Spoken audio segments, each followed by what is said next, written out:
Yeah, the eternal question, what is prayer? Mm, As looking at these two books, Song of the Sparrow and God's Love Song, they're like 50 years apart in the writing.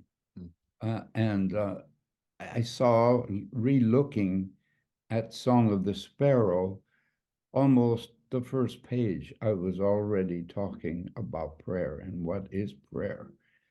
And practically everything that I have written, except for Francis, the Journey and the Dream, which is a life of Francis, but there's all kinds of prayer stuff in there as well. But there was something about the whole concept of prayer that was with me, it's been with me since I was a kid. I used to stare at statues when I was 10 years old, wondering why they couldn't stare back or talk back. I would talk to them. mm, I was in church. mm, And so I was always trying to make this connection with God. How do we do that? And in Song of the Sparrow, when I was teaching, I taught at this seminary for mm, 12 years. I was the English teacher and writing teacher, one of them. We had two. And I was also the spiritual director. mm, So prayer had a lot to do with words at that time because mm, books had influenced me so much. And I wanted to try to teach my students the craft of writing, for one thing, and then the love of reading. And so I was constantly working with words. And so I gave them a word to help them see what prayer is. And the mm, word I gave them was sport, mm. that they would Oh, I remember love that. this. Yeah. And the S in that word stands for silence. Mm, So that whole, for me, prayer involves preparation. It means hanging around with silence, mm, with learning to be silent, being comfortable with yourself in silence. mm, It's a remote preparation, but it is also the territory where God hangs out in mm, silence. And then the P of that word stood for purification. Somehow in the process, I'm trying to clear myself out of distracting things, of all those things that would take me away from the silence that God dwells in. So that I'm purifying my intentions, I'm purifying my mind, that I can be open, which is the O of the word. mm, Once I'm purified my heart, then I'm open to whatever comes. And it might be nothing. It's like writing. I write every day just about, and it's Flannery O'Connor said, I write every morning until noon. No, she didn't. She said, I sit at my typewriter every morning mm, until noon. Most of the time, nothing happens. But mm. if it does, I'm ready for it. Yeah. I think that's prayer right there. You try to be in that space where you can meet God, where you can be in God's presence, and that's a whole long process. I think sometimes when people pray, they like going uh, into the presence of the Pope in Rome, and you just start talking. You don't introduce yourself. You don't try to see what kind of space you're in. You don't wait for him to greet you. You just start talking. Mm, And we wouldn't do something like that, but we do it in prayer sometimes. We have to prepare our hearts for it. mm, And then there is always the R of the word sport, which is coming out of prayer. There's always some kind of response. I'm even if all I ever learned was silence, I've learned an awful lot. And so one response was immediately thanksgiving. Thank Mm. you for this hour you gave me. Thank you for these 20 minutes, 5 minutes, whatever it is. And then the T of the word, uh, it, it, with the students, I used to say, that's talking. Now you can talk. Hmm. But I think Yeah. even more importantly, it stands for time. Hmm. All of this takes time. And we know what we love by the amount of time we put in on it.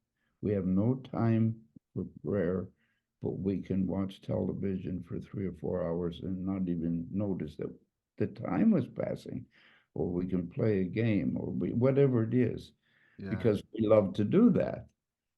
And prayer and being in God's presence, because there's so much silence, you have to learn to love that.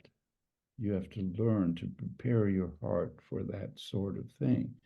So, in a sense, the whole book, Song of the Sparrow, was about how do you do that from day to day? Yep. And I did it through words.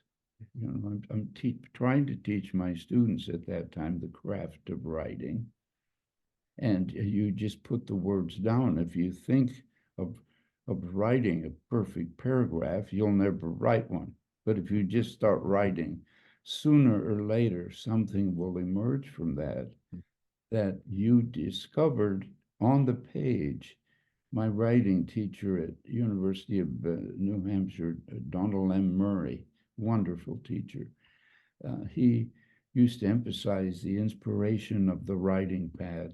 It happens while you're writing, and you say, "Oh, that's what I want to say," or "That's Hmm. what I'm talking about." It might be 2 or 3 pages into what you're writing.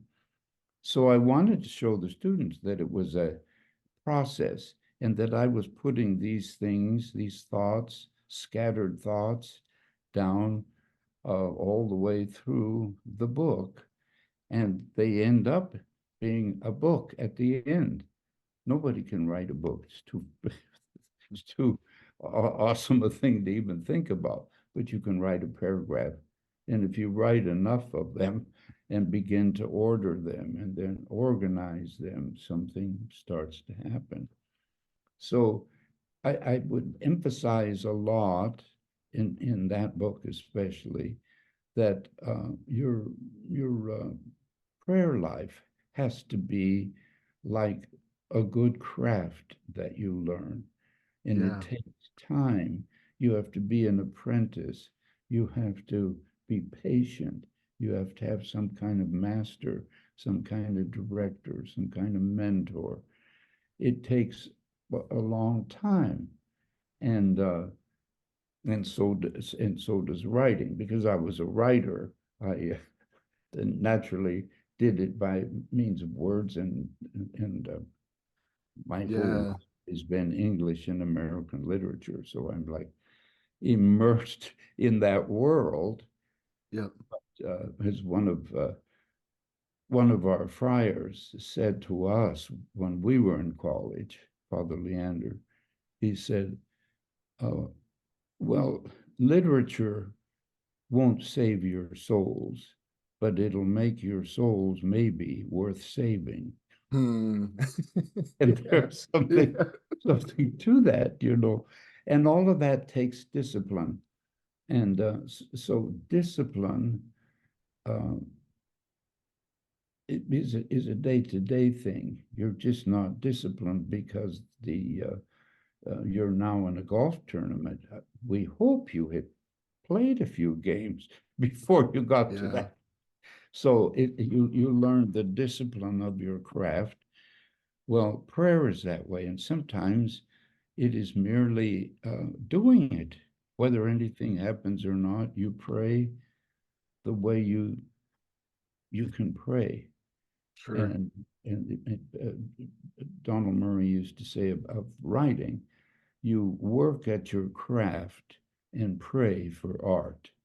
Hmm. Something else comes later. So you Hmm. work at your the discipline of prayer, all of its forms, the sacraments, prayer of petition, meditation, contemplation, which are two different things, but they're they are parts that you can learn. I can learn how to be a gentleman. I can learn how to fence. I can learn how to dance. But if I will master that, it's usually a force outside of myself that enables that.